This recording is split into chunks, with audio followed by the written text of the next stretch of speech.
Olá, amigos e amigas, sejam todos bem-vindos e bem-vindas a mais um programa da TV Espaço da Comunidade, né? Estamos em tempo de pandemia, infelizmente a notícia para os vazialenses não foi uma notícia muito boa no dia de hoje. O Covid-19 avançou no nosso município e hoje nós temos 3 casos confirmados. E nós precisamos manter essa dinâmica de isolamento social, de cuidado, e para isso nós vamos abordar hoje na TV Espaço da Comunidade essa temática, né? Precisamos avançar nesse cuidado. E para dialogar conosco hoje, nós temos o enfermeiro Fernando Júnior, colaborador também do Espaço da Comunidade, que vai estar conversando com nós hoje aqui nesse programa que tem muito a contribuir aí com a nossa sociedade. Você pode participar, pode interagir conosco, mandando a sua pergunta. Depois você pode também estar compartilhando para que outras pessoas tirem as dúvidas. Fernando Júnior, boa noite, seja bem-vindo à TV Espaço da Comunidade. Boa noite, Michael. Sempre uma satisfação colaborar com a TV Espaço da Comunidade, com o seu mandato. E estamos aqui nesse período, nessa noite, para tirarmos, né, as dúvidas da população com relação a esse árduo enfrentamento ao Covid-19, relações no que diz respeito à parte anatômica, do vírus que a gente tem o conhecimento, epidemiológica e as estratégias que a gente deve traçar e continuar, não é, com esse pensamento para que a gente volte à normalidade o mais rápido possível. Fernando Júnior, hoje nós fomos surpreendidos aí com a notícia de mais 2 casos confirmados, somando agora 3 casos confirmados no município de Varzea Alegre. Na sua avaliação, como um profissional da área da saúde, já era esperado esse avanço? Michael, sim. Claro que a gente toma todas essas medidas de precaução no que diz respeito ao isolamento, mas a gente não se ilude no que diz respeito ao novo aparecimento de casos. O isolamento, ele tem a clara função de não entupir os hospitais, porque vai sobrecarregar. E muitos hospitais não possuem leitos de UTIs, muito menos ventiladores mecânicos, aí complica bastante a situação daquele paciente.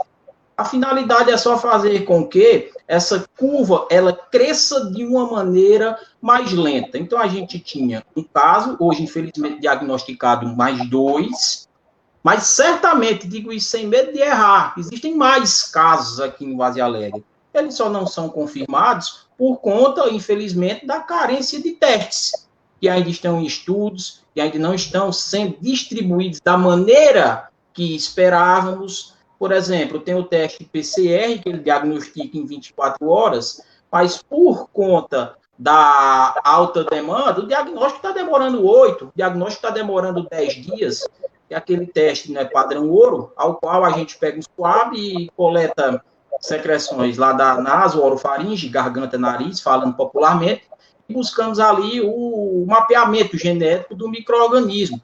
O que seria ideal para um município que nem Varzea Alegre de pequeno porte, teste rápido. Porque o teste rápido é o que vai chegar lá na porta do hospital como o nosso daqui. O teste rápido é aquele que está presente ali na unidade básica. Então, aproveitando e já respondendo alguma questão com relação ao diagnóstico, é importante que isso seja feito de uma maneira rápida, porque o tratamento ele também é começado de uma maneira rápida e evita a subnotificação. Isso não é uma crítica à secretaria, porque não tem como testar todo mundo. Mas esse dado que é apresentado hoje, ele certamente não condiz com o que é a realidade. Ele não condiz com o que é a realidade. Pode ter certeza que existem, não é, inúmeras pessoas com sintomatologia suspeita e existem mais pessoas contaminadas com o coronavírus aqui no nosso município. Fernando Júnior, nós estamos num momento que exige mais técnica do que nunca, né? Eu estou fazendo essa pergunta e, ao mesmo tempo, eu quero fazer um paralelo para que você possa também fazer uma fala no sentido do que eu vou abordar aqui, que é a mudança de ministro da Saúde, né? Nós tínhamos um ministro e, no dia de ontem, esse ministro ele foi, vamos dizer, exonerado, um novo ministro assume no meio dessa pandemia, e eu queria que você fizesse aí essa análise, esse paralelo. Precisamos de mais técnica do que nunca? E como avalia essa mudança de ministro nesse momento? Michael, você me conhece bem, Bruno também, uma veia política muito forte. Eu já analisei muito política por fanatismo. Hoje, evito um pouco isso. O Mandetta, eu tinha um pé atrás com ele, por conta de ser a favor da privatização do SUS, tornar algo público-privado. Na minha opinião, quando você faz esse tipo de coisa, você está mostrando claramente ali uma ineficiência nos mecanismos de gestão. O Mandetta, ele era contra o Mais Médico, ele não era muito fã de profissional vindo de Cuba, e a gente está vendo a importância que esse profissional está tendo lá na Itália. Não tem médico que quer ir para o sítio, do Mais Médico cubano ia. Não tem profissional querendo ir para a Itália. Quem é que está lá? Cubano. O Mandetta, ele também já foi presidente de plano de saúde. Plano de saúde que segrega bastante no que diz respeito à assistência. Ele votou a favor da PEC do teto, que não é, retirou do Sistema Único de Saúde cerca de 9,4 bilhões. Mas, em contrapartida, eu vinha aplaudindo de pé as condutas que ele vinha tendo na condução, não é, do SARS-CoV-2, Covid-19, coronavírus. Porque ele vinha trabalhando embasado em ciência. Ele é médico. A medicina, ela trabalha com isso. No meu ramo, a enfermagem, a arte do cuidar é arte sim, mas a enfermagem ela também trabalha muito com ciência, pesquisa. Num momento como esse, não podemos trabalhar com empiricidade, igual o caso da cloroquina aí. Não tem pesquisa que comprove em 100% a sua eficácia. E existem, não é, nessas medicações efeitos adversos severos. Cloroquina tem caso de óbito. Cloroquina deposita muita substância na região auricular, na região ocular, muito problema de visão, audição. A gente tem que esperar, infelizmente, pesquisa, porque ali é um dado comprovado. Ali é um dado comprovado. Vai surgir vacina? Vai, mas vai demorar. Vai aparecer uma medicação milagrosa? Vai, mas na minha opinião, também vai demorar. Então, eu vim aplaudindo bastante, não é, o Mandetta, embora não tenha muito apreço por ele, por conta do que já comentei, que ele anteriormente, e certamente hoje ainda defenda. Mas no caso do coronavírus, ele vinha atuando muito bem, com questões técnicas. Toda a pasta ali da vigilância, né, estava, na minha opinião, de parabéns. Esse novo ministro que entrou, não é, já soltaram um vídeo aí com declarações absurdas, dando preferência ao jovem no que diz respeito ao idoso, é uma desvalorização completa a quem já deu tanto por uma sociedade. Na minha opinião, quando um médico fala isso, não é, ele está basicamente rasgando ali, não é, o seu diploma e o juramento que fez ao se formar. Mas espero quebrar a cara com esse novo ministro, da mesma forma que quebrei com o Mandetta. Possa ser, e vamos torcer que esse ministro entre e faça uma boa condução. É difícil? É o momento do craque chegar ali, Michael, e fazer o gol numa final de Copa, igual o Ronaldo fez em 2002. Porque vai ficar marcado para sempre a pessoa que conseguir trazer uma solução com o menor dano possível nessa crise do coronavírus. Mas com relação à ciência, é um momento de se aprofundar mais do ponto de vista científico? Sem dúvida alguma. Sem dúvida alguma.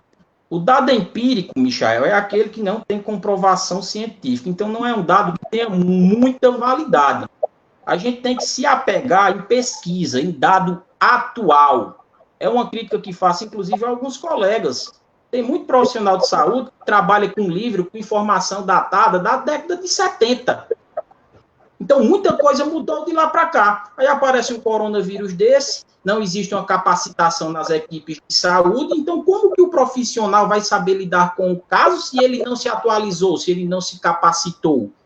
Então, é o momento da gente esperar o que a pesquisa vai trazer de benefício para a gente. Por exemplo, cloroquina, hidroxicloroquina, medicações semelhantes. Foi jogada aí na sociedade que a medicação serve. O que ocorreu? Foram nas farmácias, compraram ao Deus dará a medicação, tomaram, efeitos adversos apareceram, e as pessoas que realmente precisam da medicação, que tem 100% de pesquisa que comprova a eficácia, como malária, doença clássica da região norte, né, protozoário do gênero plasmódio, lúpus, doença autoimune, artrite, doença autoimune, ficaram sem. Como é uma medicação que é vendida com taxa vermelha, que não requer deveria, né, ter um receituário comum, mas é capitalismo, a farmácia tem que vender, chega, pede compra, teve que agora botar um receituário especial, que tem todo um trâmite ali para liberação, como, por exemplo, a venda hoje da cloroquina, ela segue o mesmo trâmite da venda do Rivotril, que é um receituário azul, do Gardenal, que é um receituário, né, branco carbonado. Então, a gente tem que se apegar em dado concreto. O Ministério, falando da medicação, não é? A cloroquina ela é mais eficaz do que a hidroxicloroquina. O Ministério ele autorizou o uso da hidroxicloroquina em pacientes graves. A hidroxicloroquina tem menos efeitos adversos do que a cloroquina. Aí o profissional ele fica no dilema, né? O paciente está ali com uma angústia respiratória bem severa, você tem a medicação ali que dizem que ela faz efeito, não usa, o paciente vem a óbito, aí lá na frente comprovam que essa medicação tem efeito. E aí, perdemos uma vida por não utilizarmos. Então fica um dilema, Michel. Quem trabalha na área da saúde, pega ali o código de ética, se debruça, se coloca em inúmeras sinucas de bico. E o uso dessa medicação aí é uma delas. Hoje, não é, eu não sou a favor do uso, porque eu prefiro pecar pelo excesso, mas não pela omissão. Não se tem uma comprovação em 100% de que tem eficácia. Agora, quando aparecer a pesquisa que mostrar que 2 mais 2 são 4, aí sim, certamente os hospitais vão utilizar essa medicação em larga escala. Pronto, nós vamos, no decorrer dessa conversa aqui, abrindo uma janelinha na saúde a nível federal, a nível estadual e a nível municipal. Era importante a gente fazer essa análise a nível de Ministério da Saúde, por quê? Porque nós tínhamos um ministro que orientava de forma muito direta a questão do isolamento social. Talvez esse seja um dos motivos da demissão do Mandetta, porque tinha um contraditório entre o ministro e o presidente. Enquanto o ministro ele ali orientava aquele isolamento social, o presidente acabava se expondo, enfim, fazendo com que pessoas se tumultuassem ali ao redor dele, em saídas, em restaurante, padaria, enfim. Estava instaurando um caos ali onde estava presente. Então, tinha essa disparidade aí no pensamento entre o ministro e entre o presidente. O ministro saiu. Entrou um novo ministro, ninguém sabe qual será a linha de atuação desse ministro, né? Então, a gente vê que existe aí uma dificuldade de condução do momento por parte do Ministério da Saúde. E agora é que eu quero chegar aqui no município, né? Nós falamos um pouco lá, a nível federal, a nível de ministério, que já existe um problema, né? Existe um problema de pensamento. E aqui no município, se voltando para o município, como aplicar essa ciência, como aplicar esse conhecimento, Fernando Júnior? Nós sabemos que não dá para conduzir um momento desse de forma simplista, não dá para conduzir um momento desse ali só pegando dado, uma informação e repassar esse dado, essa informação. É preciso ter planejamento, é preciso ter ciência, é preciso ter um trabalho intersetorial, é um conjunto de ações. Mas você, como profissional da área da saúde, um município de 40 mil habitantes é diferente de uma capital. Diferente na população, diferente na questão de recursos. Mas, a nível de município, como seria uma forma simples, barata, de conseguir implementar uma ação a nível de município que pudesse ajudar a Secretaria de Saúde, isso na sua visão como profissional da área da saúde? Olha, Michel, antes de responder a pergunta, voltando à parte do Bolsonaro e Mandetta, é um casamento que estava abalado. O patrão do Mandetta era o Bolsonaro.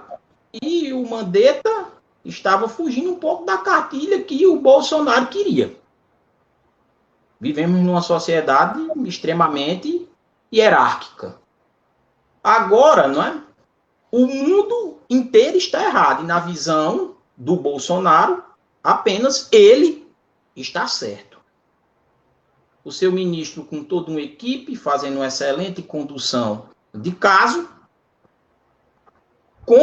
embora com muito óbito e com curva crescente, resultados que os especialistas dizem que estão dentro do padrão. Bolsonaro não aceita uma opinião que diverge da dele, mesmo a dele não tendo muito nexo científico. É um governo que não aceita, não é, a opinião contrária. Então, vindo, não é, aqui para o município, uma coisa é você comparar Fortaleza com seus milhões e milhões de habitantes, uma coisa é você comparar, já colocando Sobral e Juazeiro do Norte, que tem populações semelhantes, ali em torno de que Juazeiro deva ter 250 mil habitantes, Sobral seus 200 mil, e Varzea Alegre com 40. Isso influencia até mesmo os cálculos epidemiológicos que a gente faz. A epidemiologia, Michel, é uma ciência que estão dando valor agora, porque está sendo necessária. A epidemiologia é a ciência, para quem não sabe, que descreve as doenças nas sociedades. E a gente usa alguns indicadores, como, por exemplo, incidência, quantidade de casos novos que surgem de uma doença num período diário, prevalência, quantidade dos casos que já existem dessa doença num período diário, morbidade, quantidade de pessoas que portam o problema, mortalidade, quantas dessas pessoas que portam o problema estão morrendo. No caso do coronavírus, é uma doença de alta morbidade, porque muitas pessoas estão pegando, mas de baixa mortalidade, porque poucas pessoas, quando a gente joga dentro desses indicadores, estão morrendo. Estão morrendo. Então, aqui para Varzea Alegre, para 40 mil habitantes, a gente ainda não tem como fazer esses cálculos de uma maneira mais complexa. Porque 3 casos para 42 mil habitantes vai dar um caso para cada 14 mil. Um caso para cada 14 mil. Aí eu preciso o quê? Para chegar numa opinião mais completa com relação às outras condutas. Pegar esses coeficientes das outras cidades. Por o que estava vendo, o caos está rolando em capitais como Manaus, Fortaleza. Não vai ter mais leito do UTI ofertado pelo SUS ou nas suas unidades conveniadas. E digo mais, daqui a um tempo não vai ter nem mais na privada, na unidade privada, leito de UTI. Então, reforça aí a opinião do isolamento. Então, para Varzea Alegre, as condutas estão, na minha opinião, dentro do que se espera. Dentro do que se espera. É divulgado bem bonitinho ali um boletim. Pode haver ali um caso não colocado, mas não por conta do querer da prefeitura, mas sim por não ter testagem para todo mundo. Tem essa barreira sanitária, que é uma coisa que nem todo município está tomando, que é uma conduta excelente. Ajuda muito, né? Ajuda demais, ajuda demais. Você barrar uma pessoa que tem uma sintomatologia, vamos dizer assim, conveniente ao coronavírus, como um desconforto respiratório, como uma temperatura corpórea elevada, já ajuda, é menos um broto epidêmico dentro do meu município. Então, essa barreira sanitária é uma conduta que, no meu ver, ela tem que ser mantida até onde puder. Em todas as saídas da cidade, né, ter ali um profissional da enfermagem, ter um profissional do Demutran, ter um profissional que organize ali também a ordem da polícia militar, se possível. Então, seria muito bacana continuar. Outra coisa que tira o chapéu é a educação em saúde que a prefeitura está fazendo. Eu vejo muito, né, nas redes sociais, divulgação de formas de prevenção, de quando procurar a unidade A, a unidade B, ou quando ficar em casa. Aqui, moro no bairro Sanharol, vira e mexe, passa um carro de som com orientações. Com orientações. As condutas que são tomadas nas unidades, eu não tenho muita propriedade para opinar, porque não estou lá. Mas creio, não é, que a atenção está sendo devida, dada a cada caso, e quando chegar ali com sintomatologia suspeita, o ideal é que se faça da tripa coração para buscar ali o teste para diagnosticar. Não tem teste para todo mundo. Então, o teste hoje em dia segue o protocolo, que é o quê? O paciente está com febre, com desconforto respiratório, e ou viajou para uma área onde não é, tinha caso suspeito e ou confirmado, ou entrou em contato com alguém que viajou para uma área com caso suspeito e ou confirmado. Então, mais casos vão aparecer, sem dúvida alguma. Sem dúvida alguma. Vai perdurar até que tempo? Um palpite meu. Creio que, para voltar à normalidade, agosto, setembro. Eu trabalho na educação, eu também não estou me iludindo, não. Escola, no meu ponto de vista, só agosto. Palpite. É possível... Então, a gente não pode iludir a população, a gente tem que trabalhar com a realidade. A gente já se ilude com tanta coisa na vida. Fernando Júnior, é possível incluir dentro desse... Na realidade, se cria uma rede, né?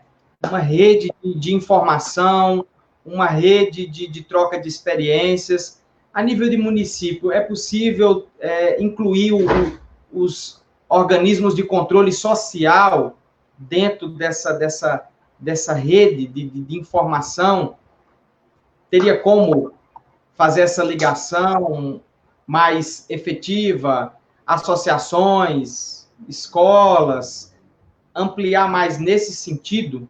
Você acha que Sim, nesse momento tem como incluir isso?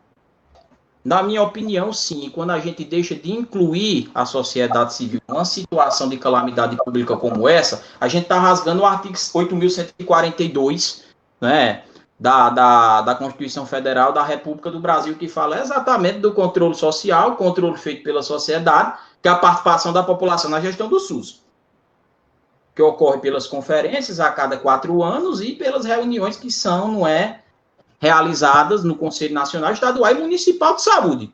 Eu já participei do Conselho Municipal de Saúde, na função de secretário, e é uma mesa redonda, onde a gente debate o que está bom, para manter e melhorar, corrigir o que não está bom e tirar o que não está servindo.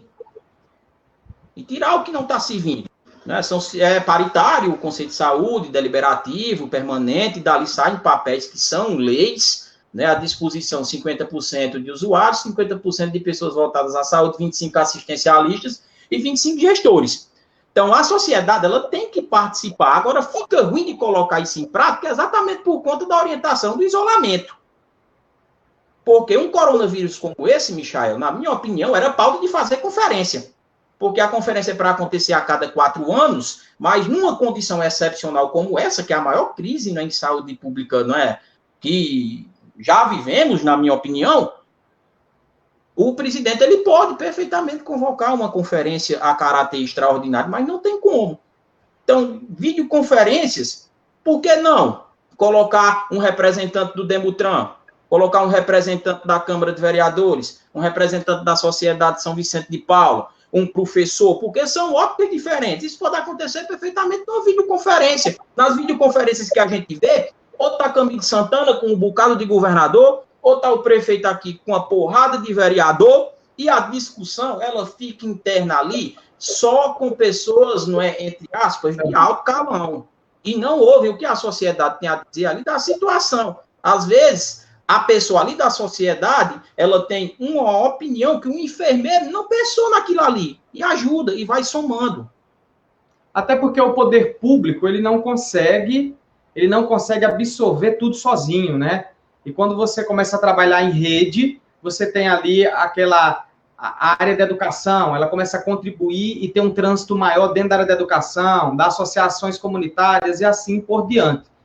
Então, seria realmente muito interessante começar a implantar esse ciclo de informações, de combate através de uma rede, e as videoconferências aí, elas contribuem também nesse momento.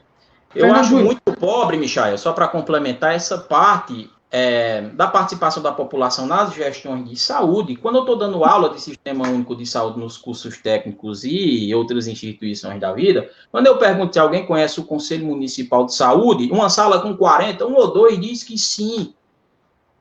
Então, como é que você critica uma coisa que você não conhece?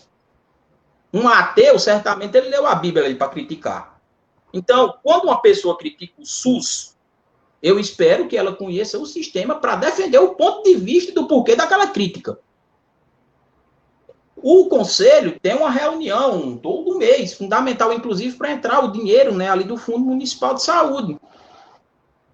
Agora, a participação da população, ela é mínima. A população pode participar, ela só não vai ter direito a voto. Mas ela pode colocar a boca do trombone ali, a gente abre uma sindicância e investiga. Então, isso tinha que ser divulgado, que tem essa reunião, que tem essas ferramentas de controle social, para que a gente saiba o que está acontecendo na saúde, tanto no nível nacional, estadual e municipal.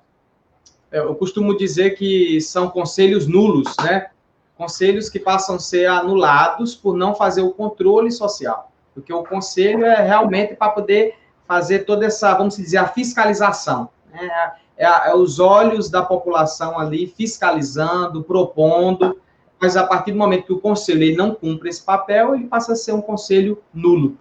Tá chegando aqui algumas perguntas, Fernando Júnior, aqui. Queria agradecer as pessoas que estão aqui interagindo conosco, aqui na TV Espaço da Comunidade. Clênia Araújo, parabéns, dizendo aqui parabéns, muito obrigado aqui pela participação. William Oliveira, Ana Célia Costa, Juliana Costa, a Bruna Salles, Elza Jerônimo, muitas pessoas aqui participando. E o William Oliveira, ele faz uma pergunta. Qual a sua opinião sobre o isolamento transversal? Olha, eu não vejo como uma boa alternativa no momento. Você isolar somente grupo de risco. Porque, veja bem, volta criança para a escola. Escola é local de aglomeração. Criança, tradicionalmente, é assintomática, mas ela traz um micro-organismo para dentro de casa e contamina o pai, que já possa ter uma idade avançada, com 60 anos, um exemplo, o avó com 70, 80. Então, quando eu retiro esse isolamento transversal, eu crio os chamados novos brotos epidêmicos. Agora, tem pesquisa saindo aí dizendo que o assintomático, aquela pessoa que está com o vírus, mas não tem sintoma, a probabilidade dele contaminar uma pessoa é pouca, mas não temos certeza. Então, vamos pecar ainda pela cautela. Então, respondendo à sua pergunta, eu não, no momento, não sou a favor, né, do isolamento transversal. Aí pode entrar, não é, outras questões como a econômica, inclusive outra coisa, a gente não só critica o governo Bolsonaro, não, algumas pautas com relação à economia, como, né, no caso da suspensão complementar com o seguro-desemprego, essa facilitação de saque do FGTS, são coisas que eu aplaudo que não é, realmente dão ali um novo gás ali para a família.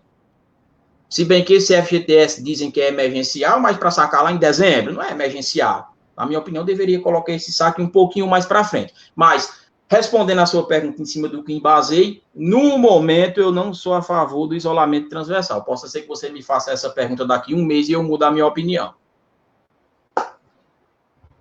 Aqui nos acompanhando, Jocilda Vieira, Maria de Lourdes de Oliveira e de Fortaleza, muito obrigado aí pela participação, Joaquim Alves e Flávio Freitas aí, um grande amigo também nos acompanhando. Fernando Júnior, nós temos algumas perguntas, né? Perguntas também simples, mas que é importante a gente estar respondendo, né? Você está respondendo para que as pessoas possam não ter dúvida. De forma muito simples, o que é o coronavírus? Michel, o coronavírus, ele vem de uma família que já está velhinha. Desde a década de 60, a gente conhece esse grupo viral. É causador também da síndrome da angústia respiratória grave, da síndrome da angústia respiratória do Oriente Médio, né? E o coronavírus, ele causa, né, a doença Covid-19. É o SARS-CoV-2, o nome, né, de batismo dado ao vírus.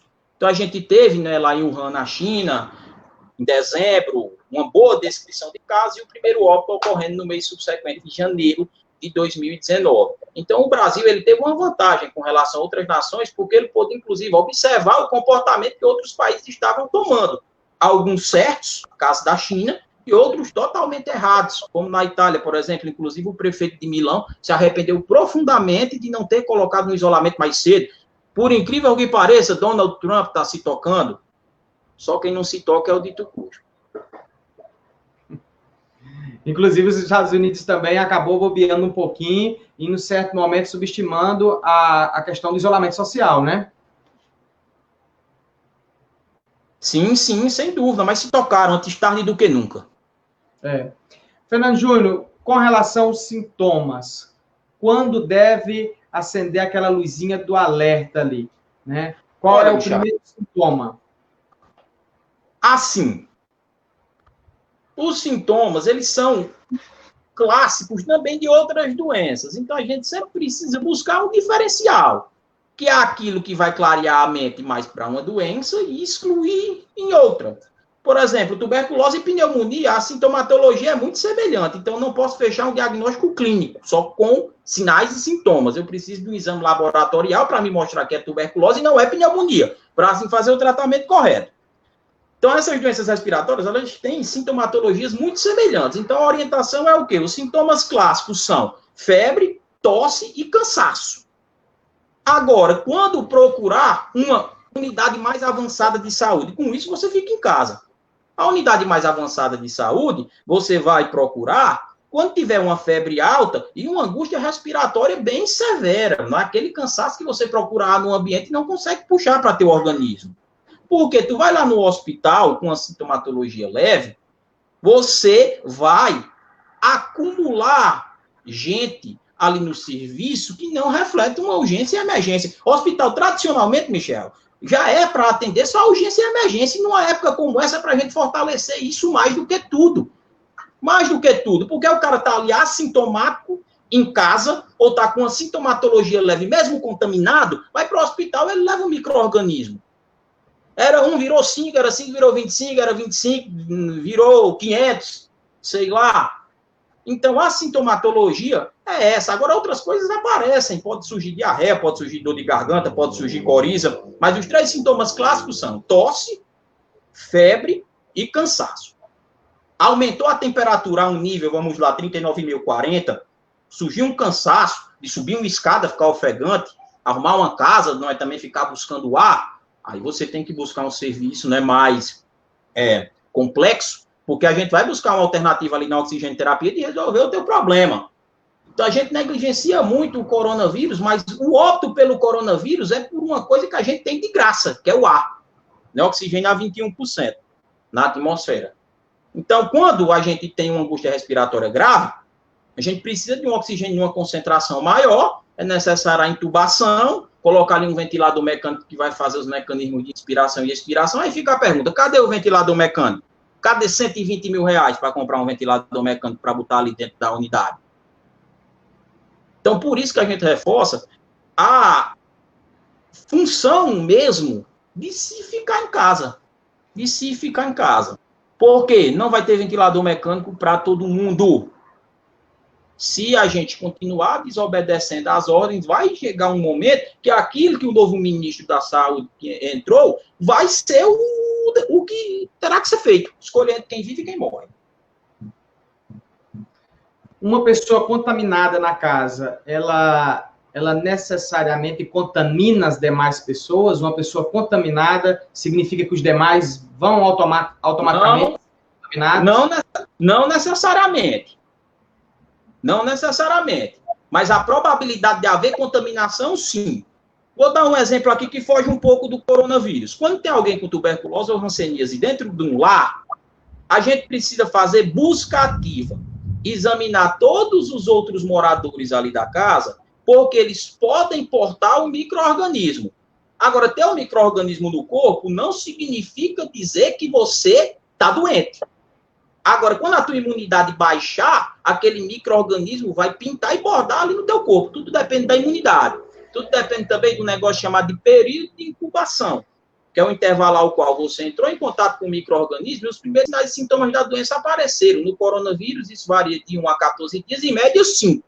Então, respondendo a sua pergunta, ter alguém contaminado dentro da casa não significa dizer que um coronavírus, todos os outros 5 terão o coronavírus concretizado. A pessoa vai poder ter o micro-organismo no corpo, mas a doença, ela não se concretizar. A doença não se concretizar.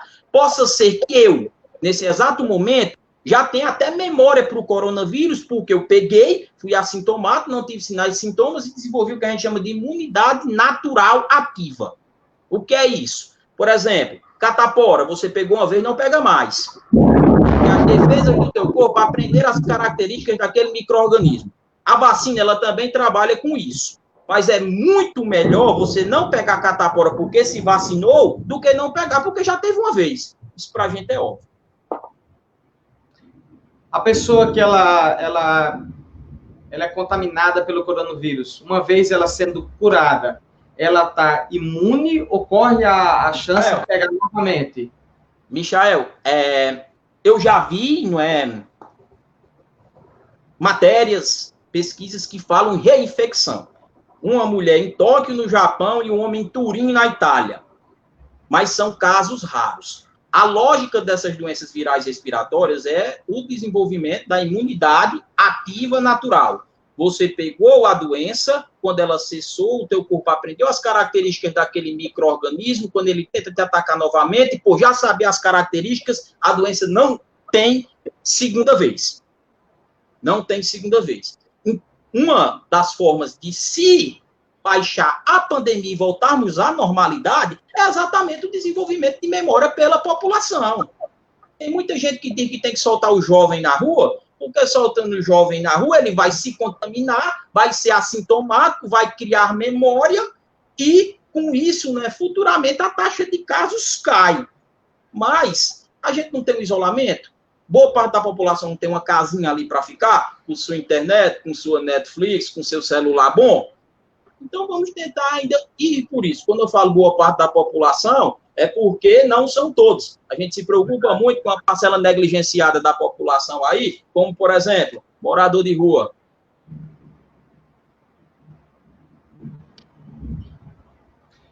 Fernando Júnior, existe uma alimentação, vamos dizer, tem uma alimentação aqui que se você se alimentar dela, você vai ficar com a sua imunidade ali mais forte, vai lhe ajudar. Ou, por exemplo, a vitamina D, existe alguma coisa nesse sentido relacionado à alimentação? Michael, você falou aí na vitamina D, também estão avançando em pesquisas, não é? Dizem que não é a vitamina D, ela reduz os processos de hiperinflamação, facilita, não é, ali o trabalho de impedir a replicação do vírus, mas também é aquilo que a gente já falou umas 2 ou 3 vezes aqui. Não tem evidência. Não tem evidência. Agora, tudo demais é veneno, né? O consumo de vitaminas, de hormônios, é o feedback. O corpo ele tem uma quantia ao qual necessita, eu não posso nem ultrapassar, nem pode faltar. Então, o excesso de vitamina D pode causar desidratação, pode causar convulsões. O excesso de vitamina D pode levar, inclusive, uma pessoa ao coma. Com relação à alimentação, aí você me pegou, não é? Por exemplo, quando eu estou trabalhando com aleitamento materno, a gente sabe que até 6 meses é exclusivo. Quando passa de 6 meses até 2 anos, ele tem que ser complementado, porque só o leite não dá conta. Aí eu sempre, né, pego uma guiazinha de referência e mando para a nutricionista, porque ela vai saber ali, ter um cardápio melhor para fazer com que a criança continue numa boa curva de crescimento e desenvolvimento. Nessa parte da limpeza, né? O procedimento, né? O coronavírus é um inimigo invisível, não tem como você ali a olho nu identificar ele, então se torna mais difícil ainda essa batalha. Mas na parte da limpeza, não somente das mãos, a gente vê falar muito, lava a mão direitinho, com água e sabão, mas a limpeza na casa. O que seriam os produtos que auxiliaria nessa limpeza, né? Esse vírus, ele não resiste a quê? Quando se fala na questão da limpeza, higienização ali da casa como um todo. Aí, Michel, é uma pergunta com resposta simplória, porque quando a gente trabalha com isso, nós estamos indo de encontro ao combate da forma de transmissão. Forma de transmissão clássica é pelo ar, tosse, fala, espirro. Outra forma de transmissão clássica é pelo contato físico, com abraços, apertos de mão, beijos. E outra forma, essa é a que a gente tem que trabalhar para limpar em casa, é o contato com superfícies que estão contaminadas. Então, se eu tenho uma maçaneta de uma porta contaminada, toco com a minha mão, contaminei a minha mão, levei ao meu olho, minha boca, meu nariz, eu me contaminei. Então, essa limpeza pode ser feita com esses produtos simples de higiene da casa. O porquê que só água e sabão mata o vírus no ambiente domiciliar? Porque o vírus, a anatomia de um vírus é muito simples. É só proteína e um material genético, DNA ou RNA, e alguns vírus têm um envelope de gordura. Então, água e sabão destrói esse envelope de gordura do vírus, o eliminando. O álcool gel é para você usar na rua. Na rua você não vai ter torneira para lavar sua mão. Então, o álcool gel ali vai fazer esse processo de antisepsia das mãos. Mas em casa, é lavar, não é? Fazer, não é, essa antisepsia de maçanetas e superfícies com esses produtos comuns. Agora, com relação à máscara de pano que foi indicada, a máscara de pano é mais para dar uma barreira de 2 fontes de propagação, de entrada de micro-organismo, boca, nariz. 2 dobras, usa por 2 horas, depois lava, aí entra um produto específico, orientado à água sanitária. E depois seca direitinho. Seca direitinho. Então, essa parte da máscara, uma orientação extremamente válida também, no que diz respeito ao uso, por barrar as 2 fontes de entrada, boca, nariz. Já não é no ambiente de trabalho hospitalar, aí são outros 500. Aí a gente vai usar a máscara PFF2 N95, que inclusive está em falta, não pode faltar EPI. Bate palma para o profissional de saúde, eu vou fazer que nem Eduardo Costa. Palma nunca encheu o bucho de ninguém. Reconhecimento é importante, mas a gente quer o quê? Valorização. Então, valorizar é o quê? Dar uma gratificação quando terminar toda essa pandemia, é não deixar faltar o EPI ali, é você saber quando procurar, é tratar bem o profissional, é ter empatia. Então, tá faltando EPI, máscara N95. Qual é a gambiarra que estão fazendo? Estão pegando aquela... N95 é aquela azul, Michel. Trovão. Estão pegando aquela máscara branca e colocando por cima. E depois do plantão, retira a máscara branca, descarta, pega a N95, coloca num saco e pode usar por 15 dias. O ideal é que aquela máscara, ela seja substituída todo santo dia pós-plantão. Então, se você que está escutando aí esse nosso debate, tem alguma máscara dessa, vá no hospital, faça essa doação e em casa você usa essa máscara de pano mesmo normal. Você falou na máscara de pano, ela tem que ser usada aí num período de 2 horas e depois ser lavada. Qual é a duração desse vírus, né? A duração dele, quanto tempo que ele fica ali, vamos se dizer, vivo ali no ambiente? Michel, também não é uma coisa que tem muito consenso com relação ao tempo que esse micro-organismo ele fica disperso no ar. Ele fica disperso no ar. A facilidade de propagação também vai muito por conta do tamanho da partícula. Por exemplo, essa máscara PFF2, quando a gente entrar fundo no assunto, ela protege contra micro-organismos que são menores do que 5N, tuberculose, sarampo, varicela. Já essa máscara branca cirúrgica, micro-organismos maiores. Onde eu quero chegar? Às vezes você usa uma máscara achando que está abalando com EPI certo, quando na verdade não está. Se eu estou, por exemplo, com uma máscara daquela branca, eu não estou protegido contra a tuberculose. A boa notícia com relação, respondendo diretamente à tua pergunta, porque já foi cravado por A mais B que o coronavírus é de fácil eliminação. Não tem um consenso de quanto tempo aquela partícula ela vai ficar suspensa ali no ar, propícia a chegar alguém e se contaminar. Mas ele é um vírus que, com essas condutas simples, a gente consegue facilmente eliminá-lo. Fernandinho, chegou aqui mais uma pergunta aqui da Maria de Lourdes, que está nos acompanhando, né? Ela pergunta aqui se você acha que as aulas em Várzea Alegre têm condições de voltar ao normal ainda nesse semestre. É a primeira pergunta. E vou aqui emendar com a segunda. Ela diz aqui, as máscaras que fiz, deixei uma abertura para colocar um lenço de papel, né? Ela está falando que fez isso. E eu acho que querendo uma orientação. Dá certo desse jeito? Fez máscara, ficou um localzinho para colocar um lenço de papel, é indicado, é bacana? É assim, com relação à pergunta da aula. Com relação à pergunta da aula. Eu sou enfermeiro, todo enfermeiro ele tem uma via assistencialista, mas eu estou construindo a minha carreira dentro da enfermagem mediante a vertente da docência, sala de aula. Sala de aula, epidemiologia, pesquisa. São mais os meus ramos. E a atenção básica, saúde coletiva. Unidade básica de saúde. Eu não estou com uma perspectiva muito bacana no que diz respeito à volta de aulas. Já falei aqui, um palpite, agosto. Ah, mas você só vem com perspectiva, com notícia ruim? Se você achar que as coisas estão às mil maravilhas, é melhor, né, acordar, porque não estão. Então, eu creio que esse decreto com relação às aulas será prorrogado. Por exemplo, orientador de estágio do Centec, que é a empresa que eu trabalho, as escolas profissionais, as férias foram adiantadas. Então, se eles estão dando férias adiantadas, é porque eles vão prorrogar esse decreto. Pode ter certeza que a aula não volta se não me engano, o decreto é até dia 30. Não volta em maio. Torço para que volte o mais cedo possível, mas é que nem eu estou falando. A gente já se ilude com tanta coisa, né? E com relação à máscara, não é? Se eu não me engano, a pergunta foi com relação a colocar um lenço de papel por cima do pano. Creio que...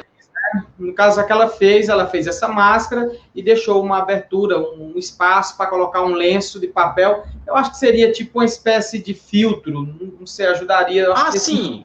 Eu não vou ter uma resposta pronta para essa pergunta. Eu acho que não tem muita fundamentação, porque a máscara de pano não é nem para barrar a passagem do micro-organismo por dentro dela, é para evitar que ele tenha contato com nariz e boca, ou seja, com a máscara você tem que tapar esses dois locais. O erro comum que a gente vê é a colocada errada da máscara com relação à liga que você está utilizando ali como gambiarra, né? Essa máscara aí é uma espécie de MacGyver, né? Que é um grande seriado aí de quem já tem seus 30, 40, né?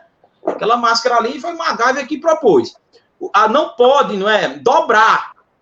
Você tem que colocar normalmente, né? O elástico sem haver aquela dobra tradicional. Lembra de MacGyver, Michel?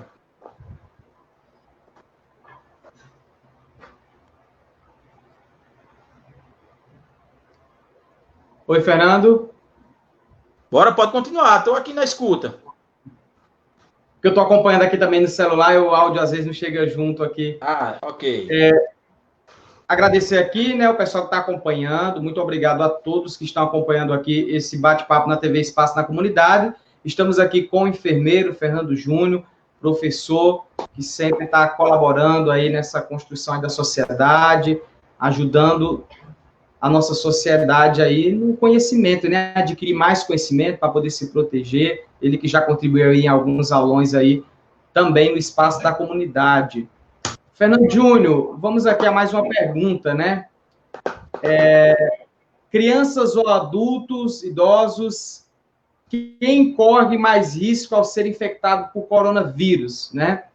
Essa é uma pergunta que talvez tenha uma resposta pronta, mas eu queria que você falasse um pouquinho sobre isso, porque às vezes se volta muito para a questão do idoso e deixa um pouquinho os jovens de lado, e a gente vê pelas reportagens que não é bem assim, né?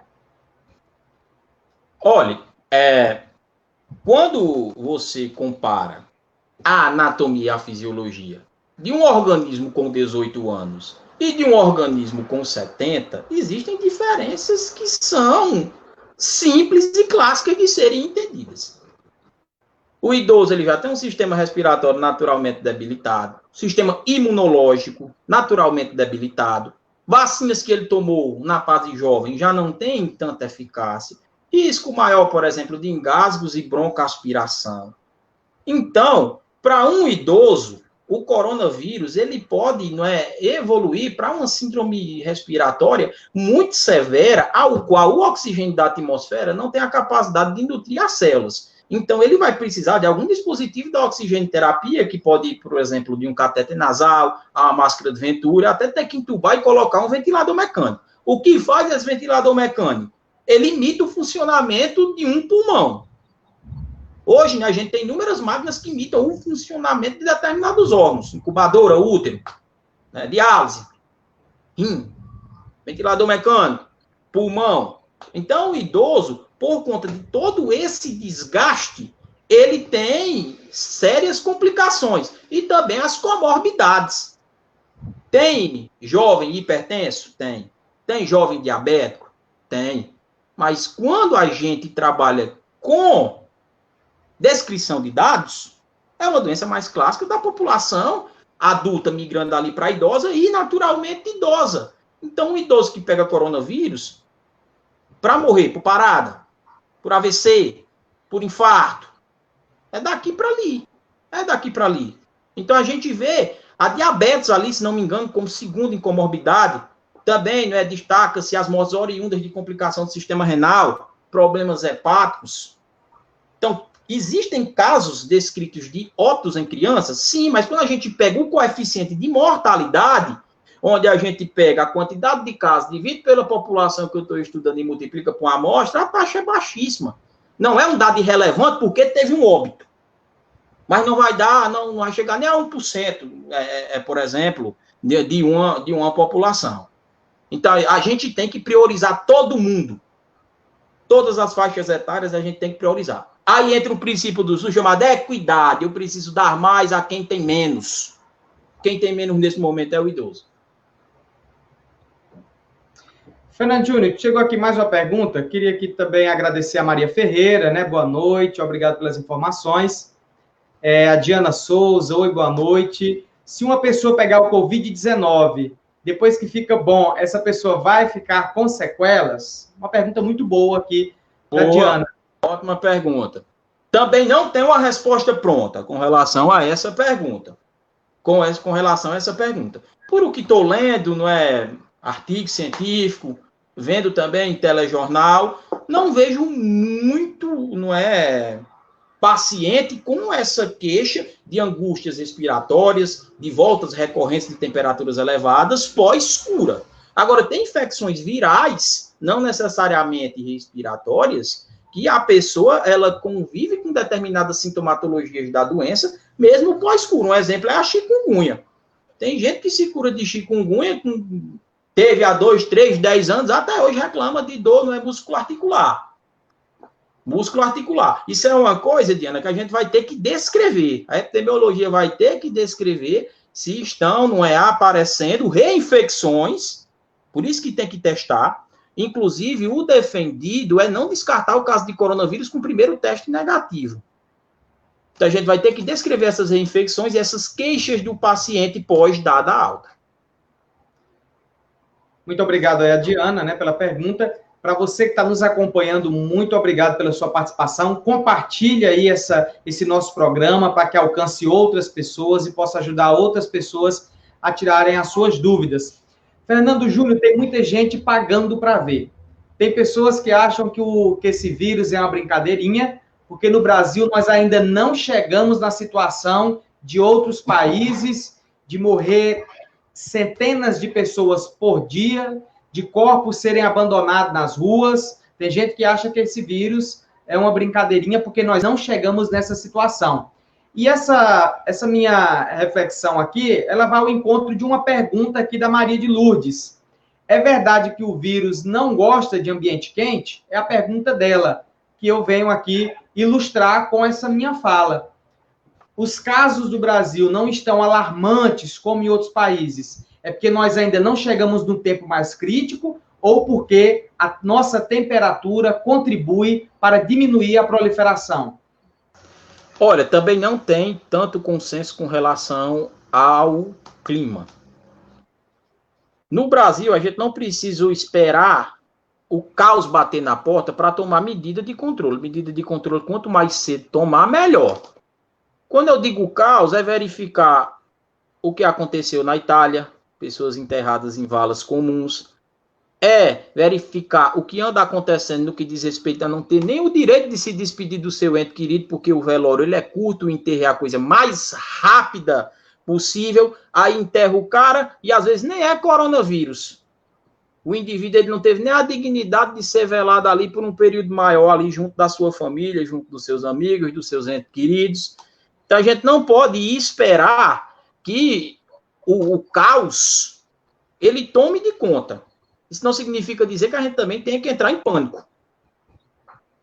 Tomando as medidas de controle, seguindo o que a ciência orienta, óbitos vão ocorrer? Sim, infelizmente. Dentro da curva que é esperada. Esse pessoal, Michel, ele trabalha com planejamento. O pessoal da vigilância em saúde, ele tem em mente quantos casos, né, irão existir em maio, em junho, a quantidade de óbitos. Com relação ao clima, essas infecções virais respiratórias, elas têm maior facilidade de disseminação em período frio. Então, para nós aqui é um alento, porque o período frio cearense é agora, não é? De janeiro até maio, mas isso se inverte com relação à região.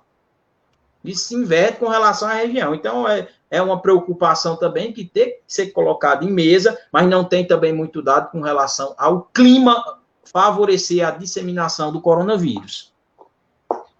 Nós temos também aqui uma pergunta aqui do Geraldo Moreira, grande amigo, irmão Geraldo Moreira. Ele faz a seguinte pergunta. Uma coisa que nos deixa confuso é que uns profissionais de saúde dizem que todos devem usar máscaras. Outros dizem que a máscara é só para quem está infectado. Afinal, Qual é o certo? Não, essa explicação da máscara aí, ela já foi dada, mas para o colega ficar a par e receber uma resposta, explicarei novamente. A máscara é um EPI, equipamento de proteção individual, NR6, né, norma regulamentadora em base ao uso. Então, veja, para profissional da saúde, o indicado é o uso de uma máscara azul chamada PFF2N95, que teoricamente dá proteção contra aerossóis. São partículas menores do que 5 m. Exemplo de partículas dessa: bacilo da tuberculose, sarampo, o vírus, né? Catapora. E tem a máscara, aquela branca, tradicionalmente, que a gente vê o pessoal usando na rua, que dá proteção para gotículas, que são partículas maiores, não é, do que 5 m. Esse o que fala é uma partícula minúscula lá da física. Lá da física. Não tinha orientação para as pessoas usarem obrigatoriamente máscara em casa ou em meio de rua. Agora é o que eu digo. Mesmo antes dessa orientação que hoje diz que as pessoas devam usar, era melhor a gente já estar usando antes. Pecando pelo excesso, já falei isso umas 2 ou 3 vezes também, mas não pela omissão. Se você tem a máscara, utilize. Agora, claro, se você está assintomático, tem uma máscara PFF2 em casa, o ideal é que você vá deixar essa máscara lá no hospital para alguém usar, porque lá vai fazer falta. Insumos, e não são insumos baratos. Então, a gente vê muita doação que fica até esquecida, porque o povo está levando em consideração doação que é feita em dinheiro físico, mas tem doação aí de EPI, fundamental, porque tem profissional da saúde que não é obrigado a trabalhar se não tiver o EPI, não tem penalização alguma, porque primeiramente você tem que se resguardar em sua proteção. Então, máscara, hoje é recomendado a utilização. Máscara de pano. Você vai pegar um paninho, limpa, obviamente, 2 dobras, liga em cada lado e colocar ali de uma forma que tampe o seu nariz e a sua boca. Vai fazer que nem Bolsonaro, não soube nem colocar a máscara. Tem gente que coloca tampa na boca, mas não tampa o nariz. Aí adianta de quê? Você deixou uma via ali de entrada do micro-organismo. E o uso da máscara não protege nem por completo, porque se você está com a sua mão contaminada, coloca na mucosa ocular, que você não vai colocar uma máscara, obviamente, para cobrir o seu olho, se contaminou também. Então, a orientação que eu dou, use a máscara de pano. Temos aqui mais uma pergunta, né? Agradecer aqui também a Lázaro Bezerra, grande companheiro aqui acompanhando a TV Espaço da Comunidade, né? Parabenizando aqui Fernando Júnior. Muito obrigado, Lázaro. Temos uma pergunta aqui do José Marcos Grangeiro. Muito obrigado aqui pela participação. Ele pergunta, em relação ao dinheiro, como podemos se proteger para não ser contaminado, Fernando Júnior, através aí das cédulas? Rapaz, aí é complicado, né? Porque quando fala em dinheiro, o povo não quer saber se vai pegar coronavírus, HIV ou escambau, não é?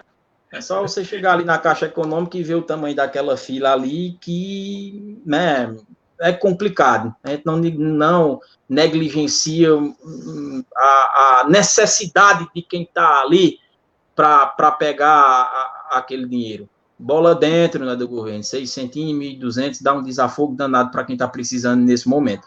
Dinheiro é fonte de contaminação, como qualquer outra, né? Aí fala, não, mas vamos utilizar cartões de crédito, dinheiro plástico. Também é uma fonte de contaminação, da mesma forma do que o dinheiro. Aí vem o estudo do material. Tem material que tem mais potencial de contaminação do que diz respeito a outros. Por exemplo, quando comparado papel a plástico, o papel tem maior facilidade de portar ali aquele micro-organismo. Então, com relação ao uso do dinheiro, é tentar o quê? Manipular o mínimo possível. Vamos deixar para mexer em dinheiro, né? Quando for realmente necessário para a gente fazer uma festa, tomar uma cervejinha, assar uma carne, quando passar a pandemia. É aquele negócio, né? A gente vive sem uma camisa boa, sem um cinto bom, sem um sapato bom, mas sem comer a gente não vive. Então vamos tentar deixar para mexer nessas coisas só para o que for essencial aí no momento. E no caso é sempre recomendado, né? Sempre que precisar, né, Júnior? Utilizar aí logo após, sempre tá lavando as mãos, né? Eu acredito que tem que ser uma rotina. Lavar a mão hoje em dia, Michel, tem que se tornar um transtorno obsessivo compulsivo. Tem que virar um toque. Verdade.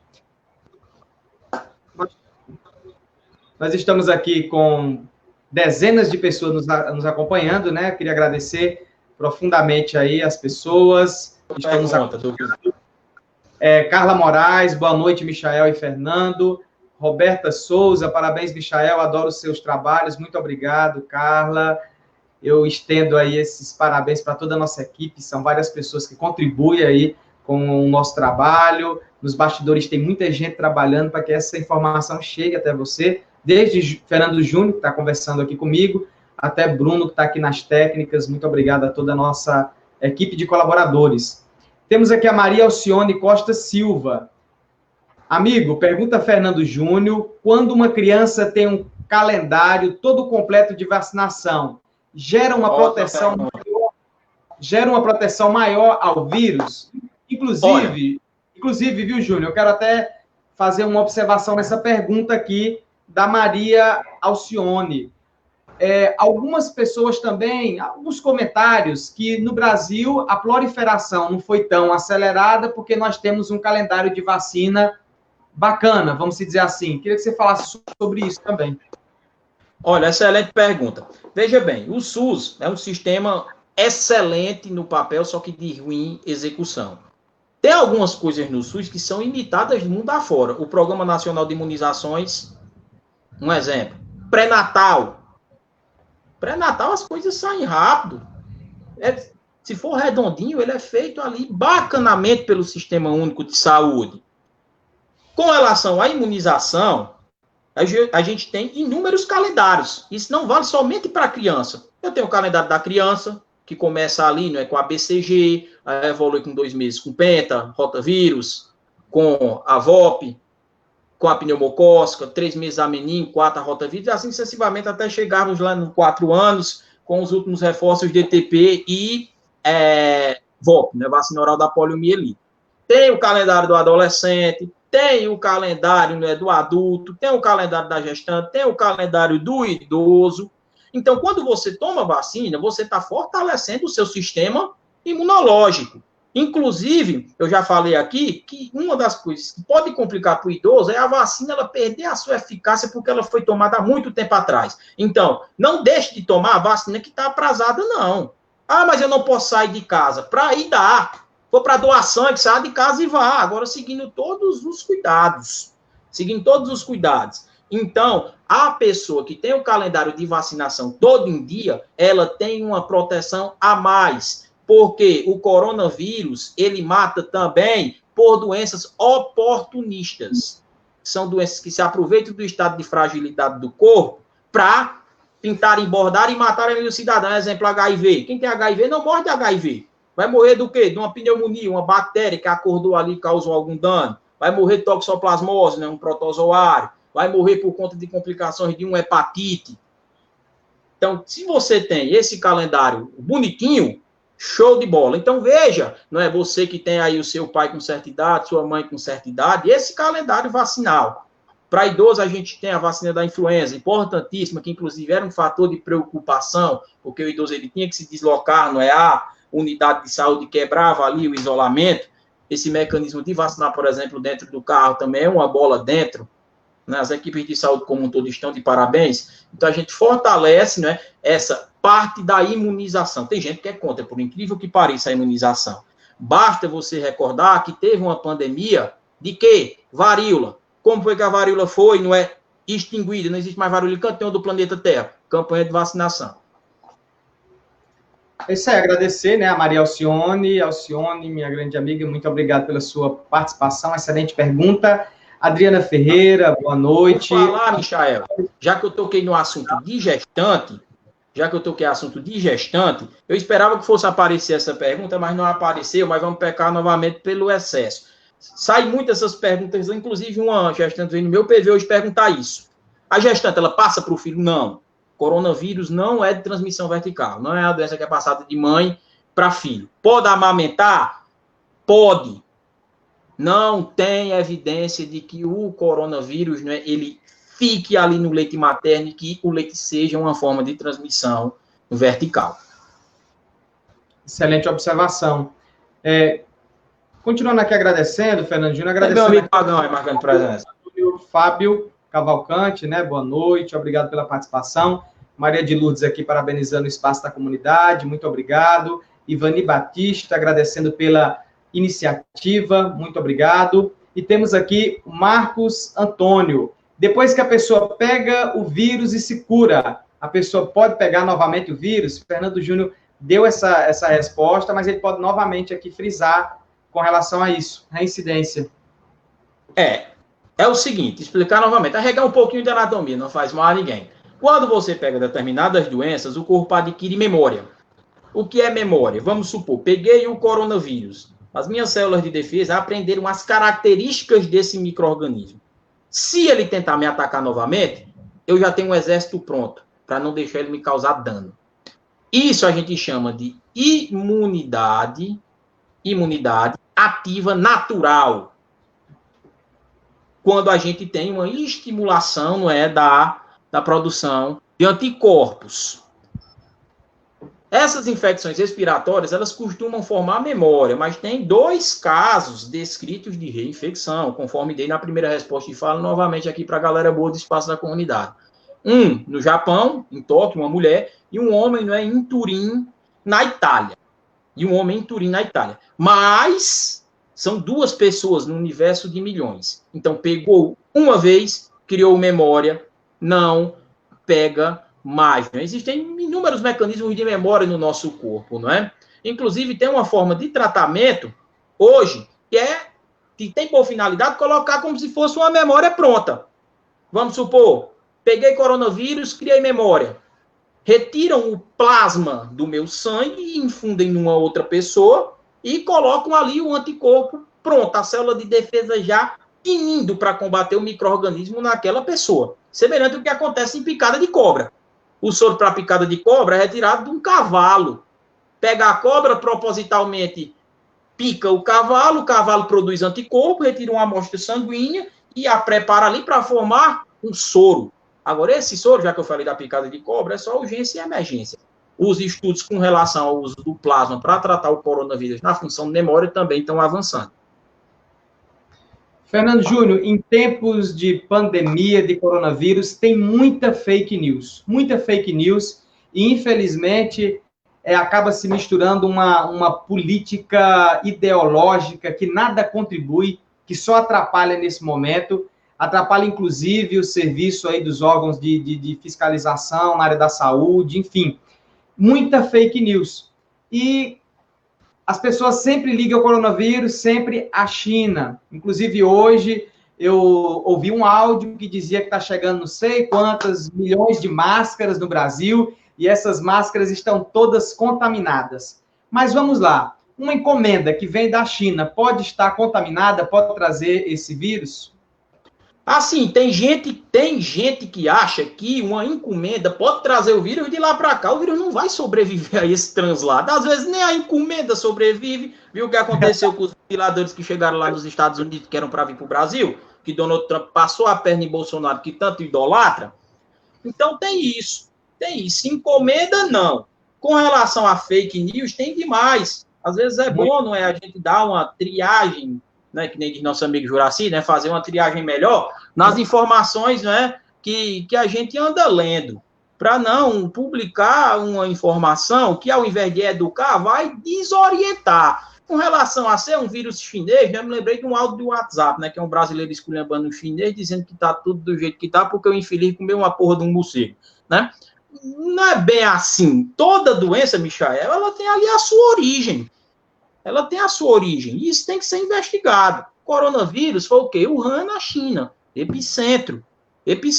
Mas vamos supor que aqui em Vazia Alegre tenha uma epidemia de o quê? Hanseníase. Essa epidemia, ela também teve uma origem, ela também teve um epicentro. E a vigilância epidemiológica vai lá investigar. Agora, com relação à encomenda, não tem isso não, né? Vai vir uma encomenda lá da China, por exemplo, eu comprei uma camisa importada da China, vai vir aqui, quando eu pegar no correio aqui em Vazia Alegre, eu vou me contaminar? Não tem lógica. Com relação ao período de incubação, qual é esse período de incubação e como fazer a questão do isolamento?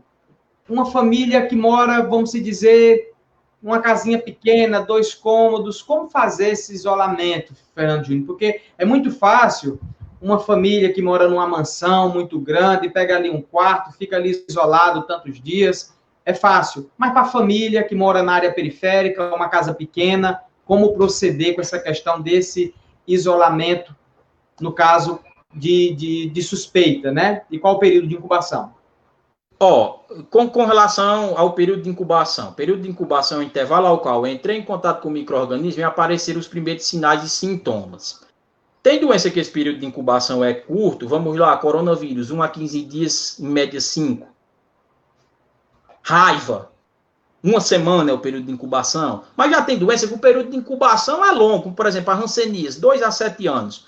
Eu posso ter o bacilo da hanseníase, o de Hansen, hoje, e só desenvolver a doença daqui a 7 anos. Eu estou com um micro-organismo ali no meu corpo esporulado, como a minha imunidade está em alta, ele não está achando um ambiente, um terreno propício ali para me parasitar. Com relação a essa parte da família que tem melhores condições e da outra que não, aí é um problema que a gente tem que ir, não é, em mazela de sociedade. Porque tem doença que é clássica de uma região e tem doença que não é muito comum de outra. Vamos lá. Quem é que tem maior probabilidade de pegar a doença oriunda de falta de saneamento básico? É a pessoa que mora lá no condomínio ou aquela pessoa que mora numa região subalterna, que mora num barraco? Certamente quem não tem saneamento básico, a gente tem que direcionar maior atenção, é aquela pessoa que não tem tratamento de água, lixo e esgoto. Agora, eu também não vou abandonar a pessoa lá do condomínio, não. Senão eu faço a equidade, mas quebra a universalidade, né? Que é o artigo 196 do SUS, que diz que a saúde é para todo mundo. Então, quem puder também, doar um kitzinho de higiene, né? A gente faz as nossas doações aqui na medida do possível. Uma feirazinha com alimento, uma feirazinha com água sanitária, com sabão, alguma coisa. E puder doar para essa população, vai ser de grande valia. Vai ser de grande valia. Por quê? Como é que você toma uma medida preventiva se você não tem ali o aparato para tomá-la? Eu quero fazer um bolo. Como é que eu faço um bolo? Sem ter a farinha, sem ter os ovos, sem ter a manteiga. Então, para essas populações, o risco é maior. Até por conta de, muitas vezes, a informação útil não chegar até lá. Não chegar até lá. Não é todo mundo que tem uma internet em casa para receber uma orientação que nem essa que a gente está dando. Não é todo mundo que tem um celular. Não é todo mundo que tem uma televisão. Não é todo mundo que tem uma antena parabólica. Hoje em dia, a maioria é simples. Tem um celular, tem uma televisão com Sky, bota na CNN, na Globo News, seja lá onde for. São 24 horas com informação sobre coronavírus. Mas ainda tem canto que essa informação não chega. Então, a gente tem que fazer educação em saúde. Quem faz educação em saúde como ninguém, que eu tiro o meu chapéu, são os agentes de saúde, que é a pessoa que realmente está lá na casa da pessoa, que nós, enfermeiros, se acomodamos bastante, dificilmente a gente tira a nossa bundinha da cadeira. Fernando Júnior, mais uma pergunta aqui dupla, né?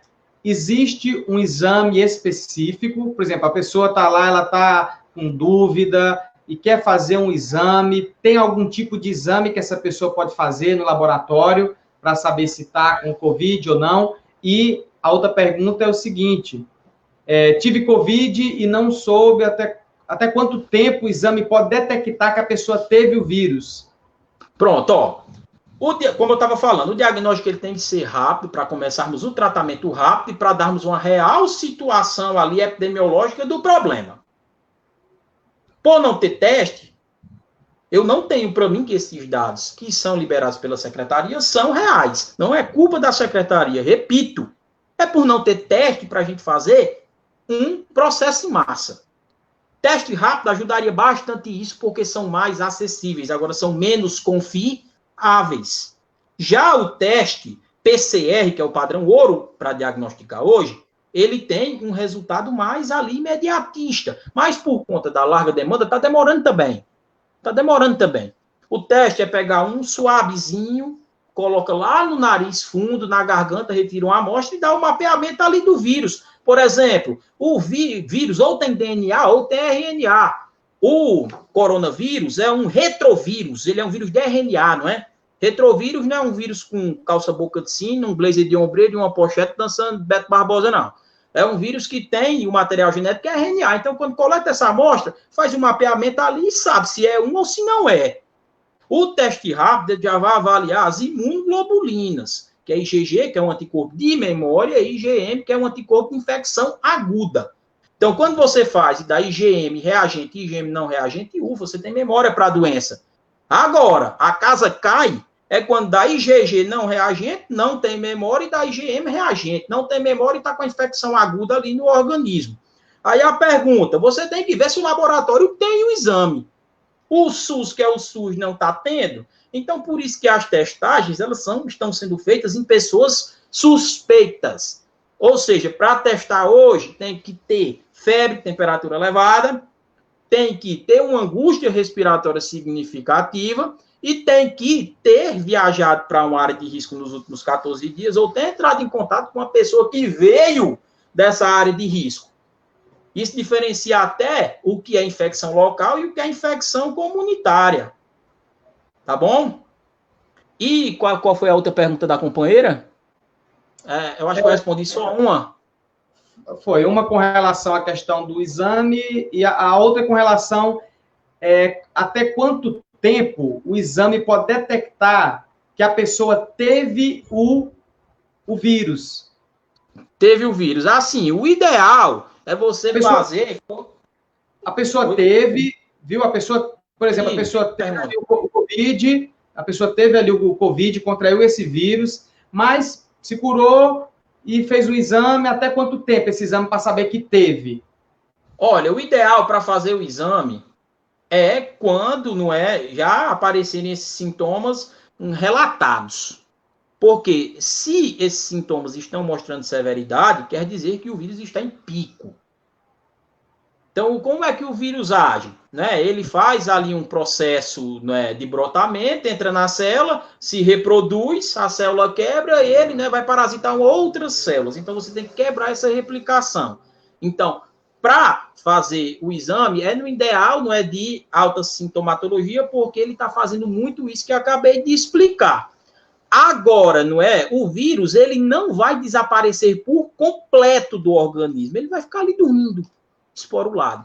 Então, qualquer teste que você possa fazer, pode sim dar como reagente, mas você já se curou, a sintomatologia passou, se você teve febre, tomou um antitérmico, a febre passou, teve dor, tomou um analgésico, passou, tratando os sintomas, está se hidratando direitinho, foi declarada alta, mesmo dando reagente, você não pega mais o problema. É isso aí, mais uma pergunta aqui, né? É interessante essa pergunta, viu, Fernandinho? Até porque tá aí os casais... Rapaz, eu vou dizer um negócio. Os casais estão todos em casa aí, né? Quarentena, todo mundo tá em casa, o momento... O pau tá quebrando. E aí tem uma pergunta aqui, e a relação íntima entre casais? Já que não pode ter o toque, abraço, enfim, como é que fica, Fernandinho? O ideal é evitar, né? O ideal geralmente, já tem essas complicações, E no momento como esse que o marido está o dia todo perturbando dentro de casa, fica pior ainda, Fazer que nem aquele vídeo que o cara construiu um muro do lado da cama, Para não dormir de um lado e um do outro sem haver o toque, É evitar contato íntimo. Porque já foi falado que as vias de transmissão também incluem contato. Beijo, abraço, aperto de mão.